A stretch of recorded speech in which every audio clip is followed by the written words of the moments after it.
I'm here with Tova Wang, the Senior Democracy Fellow at Demos. You've been doing some work on the voter rights restrictions that are sweeping the country right now. How serious a problem are we facing?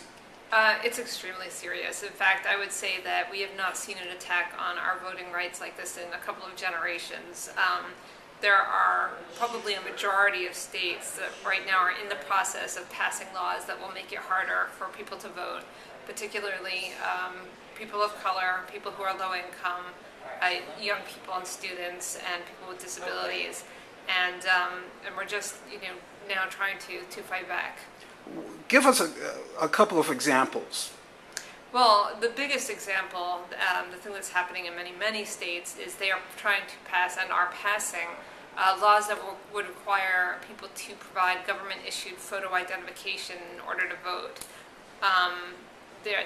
Those laws such as those are passing in a number of states even just in the coming days.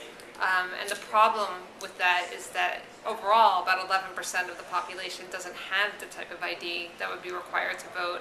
And disproportionately, again, people who are low income, people of color, young people, the elderly, people with disabilities, types of people who don't have driver's licenses typically don't have the kind of ID that they're going to need to vote. And so it's clearly an effort to disenfranchise certain members of our community.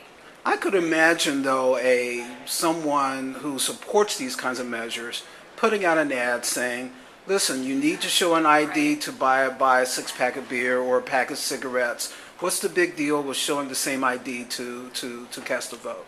Well, that is part of the challenge. I think you see it in the polling. Something like 80 to 90% of people support these kinds of voter ID laws. Well, of course, it's 80 to 90% of people who have driver's licenses in this country. So to people like that, it's sort of like, what's the big deal? I have a driver's license. I show it all the time. And they don't really realize the number of people who don't have that kind of ID and maybe are not in their own personal orbit on a day-to-day basis, but are American citizens who have the right to vote. And that's another point. We're talking about the right to vote here, not being able to rent a video. And so it's a whole other order of things. And I think the comparison as a result is sort of inappropriate. The other thing that I think people don't fully appreciate is that in some of these states, to get the kind of ID that you would need to show up at a voting booth costs money. In some cases, in some states, a significant amount of money. That's right. Well, I mean, basically, if you don't have the ID, the states are making a big deal out of the fact that they will provide ID for free. First of all, in most cases, they're requiring people to go to the Department of Motor Vehicles to get the ID, and we all know how much fun and how much time that takes. But secondly, you'll need to show something like a birth certificate, most commonly, in order to get the so-called free ID.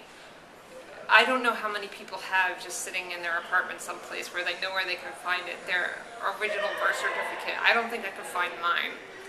And so if you don't have it, you're going to have to go out and undergo the process, which can take weeks, of getting a birth certificate, which can cost, as much as $20, and it'll take a lot of time to get. And we saw how big an issue it was with our president and his birth certificate, right. And whether it was legitimate or not legitimate, whether it was the certificate of live birth that was controlling as opposed to the other document. Yeah, no, it's true. I guess birth certificates have become sort of the major focus of our politics all of a sudden.